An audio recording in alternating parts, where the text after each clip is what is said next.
Hi there. Welcome to Bible slash Christmas. Christmas. Merry Christmas, guys. How are you? That was a little ominous. Dun dun dun. Dun, dun, dun. So we've been doing some meditations Yeah. on some Christmas themes, and So do you have a passage for us? oh my word, yeah, just paybacks, right? What passage you work on? Yesterday. Why does it have to be so awkward, I guys? don't know. Why do you have to be like I don't. this? I'm always awkward. I'm always. No, you're not. I'm the awkward Yeah. one. I'm the socially awkward I've one. been told that many times. That you're socially Yeah. awkward? You're Yeah. lying. Yeah. Maybe you say awkward things. Anyway, okay, so I do have a passage. I do have a passage for us. You do. It's actually the text that I'm going to be preaching this weekend. And Oh, actually so you're this double dipping. a little bit, Oh, yeah. that's good. I mean, come on. I was just very impacted by how interesting this is. Interesting. We we don't usually think of this as a Christmas text, but I was thinking about how this relates to Christmas and Yeah. how it connects back for us. In 1 John chapter 4, in fact, this will come out after the sermon, Yeah. but in 1 John chapter 4, it says, "Beloved, do not believe every spirit, but test the spirits to see whether they are from God, because many false prophets have gone out in the world." So he's calling for discernment. Yeah. And then he says, verse 2, "By this you know the Spirit of God." So Yeah. here's the test, right? Here's Yeah. how you test. He says, "Every spirit that confesses that Jesus Christ has come in the flesh is from God." Mm.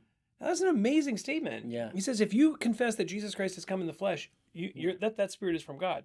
So come in the flesh, what is that? That's Christmas, right? Yeah. That he was born. Yeah, of course. And in fact, John, in 1 John chapter 1, he connects this idea of the fleshly reality of who Christ is with his own experience. In 1 John chapter 1, he says, "What was from the beginning, what we have heard, what we have seen with our eyes, what we have looked at and touched with our Yeah. hands concerning the word of life." He says, verse 3, "What we have seen and heard, we proclaim to you also, so that you too may have fellowship with us." So you have John saying, look, Jesus came in the flesh. I met him. Yeah. I talked with him. I touched him. I gave him hugs. I mean, I did all these things with Christ. Yeah. And any spirit who doesn't confess that is not of God. And the spirit that does confess the reality of the incarnation is from God. Yeah. And what's interesting to me is the word has come there in Greek, that idea that Jesus Christ has come in the flesh isn't just that he was born. It's the whole meaning of his birth. That he has come in the flesh means that he has come not just to be present with us, but to save his people. Actually, that language of God has come to us, right? That is the language of salvation. He's come all the way to us. That's what the idea of Emmanuel is, right? The one who has come to us. He understands us. He knows our weakness. And he died for us. So the way we understand and discern true teaching, actually, the way we discern all true teaching is centered around the reality of the gospel, Yeah. of what Christ has done for us, and the fact that he was born, and he really was Savior. He was Jesus, the one who would save his people from his sins, and he was the Christ, the Lord, the Messiah, the one who truly had come. The Savior and Lord, that Jesus as Savior and Lord has come into the world in flesh, that he was born, and that he was born to save his people from his sins. And when we know those realities, that's the way we discern all false teaching, right? Yeah. Anyone who denies those truths, that Jesus is the one and only Savior, that he is truly God, the God-man, that he came into the world, and that's the only way that we can be saved. Anyone who denies any of those three realities is denying the truth of the gospel and is now a false teacher. Yeah. He's not a true spiritual teacher. God's spirit would never teach anything contrary to that. Yeah. So it's interesting.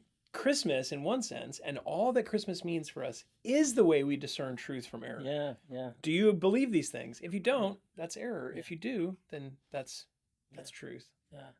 Well, that's great. I never would have gotten that from that. But Yeah, I'm not making this up. No. It says it. No, it does. But whoa, that was great. Yeah. Yeah. How do you think? So I mean, you were talking about this, and as you said this, it kind of hit me that every major religion out there really does try to. They might respect Jesus, Right. but they wouldn't see him as God coming in flesh. Yeah. And the only means of salvation. And the only Yeah. Every religion, like in my sermon, I'm going to talk a little bit about this, but like, for example, Mormonism, yeah. Jesus came in the flesh, and they would say, "Oh, he had a body; he really was God." But they wouldn't say that he was the one and only God. He wasn't the Messiah. Yeah. He came. He was a man who became God. Yeah. And then we can also follow in his footsteps. We are men. We can become gods. Yeah. We can have our own planets. So you have a deviation, a clear Yeah. deviation from this teaching. Catholicism. He's man. He was born in the flesh. He came into the world. He was the savior, but he's not the exclusive savior. Yeah. You need Mary. You need Yeah. the saints. Mary is actually called in Catholicism a co-redemptrix. Yeah. She's the one who works with Christ for our redemption, and you Yeah. need the church for redemption. So that limits the gospel that Yeah. John is explaining here. Yeah. Islam supports Christ as prophet. Yeah. They say Isa, he's a prophet, but he's not the Lord. Yeah. He's not God. Yeah. He's just a man who was Yeah. a good prophet. Yeah. Did miracles, did a lot of cool stuff, Yeah. but he wasn't truly God. Yeah.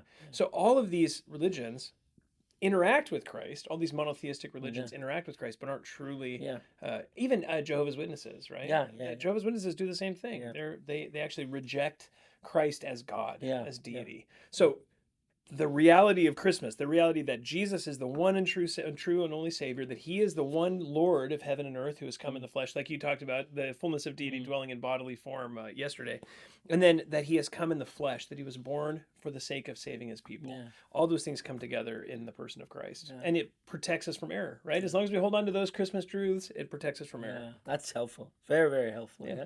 Good. Thank Well, you. yeah, of course. Yeah. Well, I hope that's helpful for you. And if you have any questions on that topic or any other topic, we'd love to interact with you. You can always email us at info@faithbibleoc.org. Thanks so much.